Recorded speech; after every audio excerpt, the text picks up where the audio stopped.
Nvidia is taking its tech to new heights, literally. The company has just announced it's working with a company known as StarCloud to build 88,000 AI-powered data centers that actually operate in space. Makes sense, right? With the vacuum of space being freezing and all that, except if you've ever used a thermos to keep your coffee hot. Then you would know that a vacuum is actually the world's best insulator.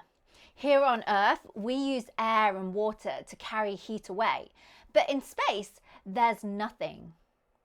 So how exactly do you cool your GPUs and prevent that Nvidia H100 from turning into a very expensive puddle of molten silicon? Hey Space Cats, I'm Dr. Maggie Lou, and in this week's video, we're going to be talking about space data centers. Is this really the future?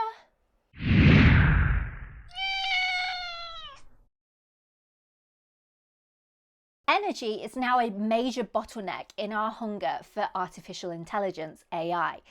Data centers consume anywhere between 2 and 3% of the world's electricity. And by 2028, that number is expected to grow to 10 to 15%.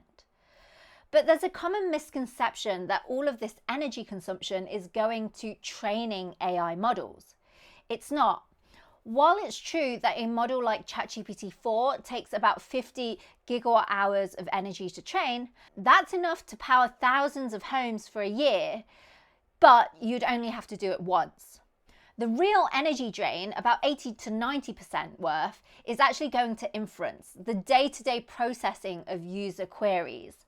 A single AI query can consume up to 10 times more energy than a traditional Google search, whilst generating an image is equivalent to charging up your phone several times. So this is where the idea of space data centers becomes interesting. We know that if we want to power AI, we need to either go nuclear or massively improve our solar technology and power generation to make it cheaper. Right now, here on Earth, solar energy is limited by our day-night cycle and weather. But in space, we just don't have that. A data center in geostationary orbit or a specific sun-synchronous orbit will be able to receive near constant sunlight. But also, you get the gain from actually being in space. Solar panels in space receive about 30% more energy than they would do here on Earth's surface because there's no atmosphere or no clouds to scatter and absorb these photons. Now, AI chips also generate a huge amount of heat. So as an added bonus, by putting your data center in space, you reap the additional benefits of cooling. On Earth, we're used to heat moving through conduction, so touching something cold, or through convection, so blowing air or water over something. A typical facility will use evaporative cooling towers to stop servers from overheating. These systems evaporate water to manage the extreme heat produced by AI training and AI inference, and they can use up to 15 million litres of water every single day. But in space, there's no air to blow, and there's no continuous water supply. So how exactly do we cool? Well, we use the third and most elegant method of heat transfer, radiation. Everything that has a temperature above absolute zero emits energy in the form of electromagnetic waves, light. When you feel the warmth of a campfire on your face without touching the flames, that's infrared radiation. In the vacuum of space, this is the only way to get rid of heat. We take the heat from the chips using a liquid coolant. Don't worry, it's in a closed loop, so it doesn't evaporate into the void. And we pump that liquid into a giant, thin panels that we call radiators. Inside of these panels, atoms vibrate and release that energy as infrared photons. They fly off into space at the speed of light. And here's the best part, because the background of deep space is so incredibly cool, effectively minus 270 degrees Celsius, it acts like this giant thermal sponge. It doesn't push back. While on Earth, a data center would struggle to dump heat during a 40 degrees heat wave, space offers a massive thermal gradient that lets heat bleed off into the void indefinitely. Now, technically, a vacuum doesn't have a temperature, but that minus 270 degrees Celsius is the cosmic microwave background, the absolute floor of how cold we could get. But there's a catch. In order to make this work, you have to stay out of the light. If the sun hits your radiator, it will absorb way more energy than it lets out. So any orbital data center is going to need some serious shade. Massive umbrellas called sun shields to keep the servers in a permanent icy shadow. For an orbital data center, you aren't just looking for a reflection. You need a material that's flexible enough to be folded into a rocket, light enough to launch, and durable enough to withstand the atomic oxygen and cosmic radiation for many years. So the best material is almost always a combination of Kapton and metallic coatings. Kapton is the undisputed king of space insulation. It's a high-performance plastic that stays stable in temperatures ranging from minus 269 C to plus 400 C. It won't melt, it won't get brittle, and it won't outgas, so it won't release the chemicals that fog up the sensors and servers.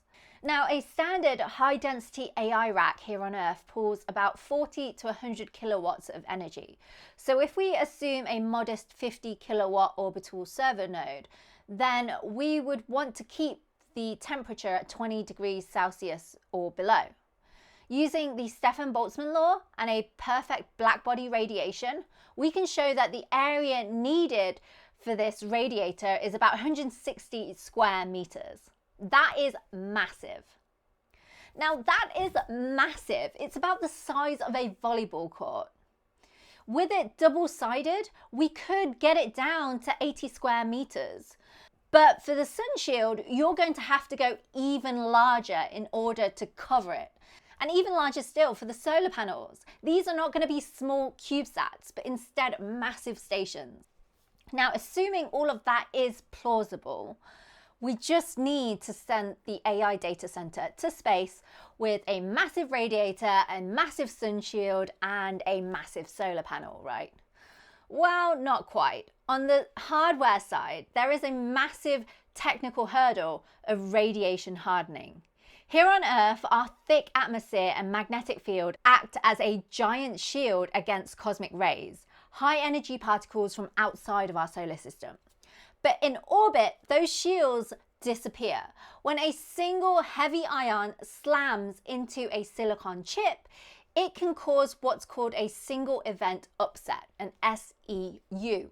Essentially, it physically flips a 0 into a 1 in the computer's memory.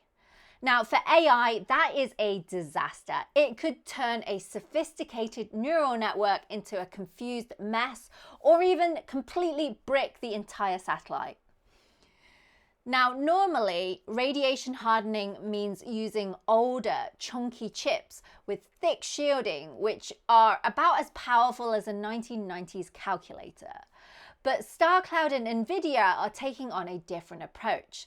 This week, Nvidia unveiled the Space One Vera Rubin module. We're going to space. We've already been out in space. Thor is radiation approved, and we're in satellites. You do imaging from satellites. In the future, we'll also build data centers in space. Obviously, very complicated to do so. We're working with our partners on a new computer called Vera Rubin Space One, and it's going to go out to space and start data centers out in space. Instead of just heavy lead shielding, they're using radiation tolerance. Now, this is a mix of clever hardware and self-healing software. If a cosmic ray flips a bit, the system will detect that error and ignore the corrupted data to carry on.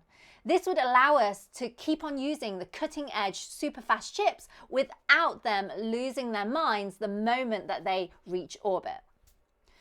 Okay, but one more hurdle. When you ask AI a question, something we call inference, you want to have an instant reply. But space is far away. If your data center is in geostationary orbit, 36,000 kilometers up, the round trip delay is about half a second. Now, in the world of AI, that is an eternity. So if we want low latency, we need to move it down. We need to get closer, down to low Earth orbit, just 500 kilometers up. At this height, companies like SpaceX have already seen latencies of around 25 milliseconds. Instead of sending your data down to the ground station across a bunch of old copper wires and back up again, these satellites would actually be able to talk to each other using lasers in a vacuum. And because light travels through the vacuum of space about 47% faster than it does through a glass fiber optical cable, an orbital AI network can actually be much faster than terrestrial fiber for long-distance queries. Of course, a massive mega constellation of AI servers in low Earth orbit is bad news for ground-based astronomy. Because you're so low, you actually lose that 24/7 continuous sunlight. You're constantly dipping into Earth's shadow. Not all is lost though. The training of AI is really the heavy lifting part. It takes months of crunching numbers to teach an AI. This is a latency insensitive task. You could beam the data up, let it run for months to train that model on that free solar power and deep space cooling, and it wouldn't matter if the reply takes an extra 100 milliseconds to get back down to you. So it looks like that these AI data centers are promising, but there is a huge amount of work to do there. I am so curious to find out what you're all thinking though. Does an 88,000 satellite constellation for AI sound like the next great industrial revolution, or is it a disaster waiting to happen? Let me know in the comments section below. Thank you to my YouTube Perks members for supporting this video, and if you enjoyed it, please don't forget to leave me a like, share and subscribe. Hey space cats, fly with me to the stars, faster than light, soaring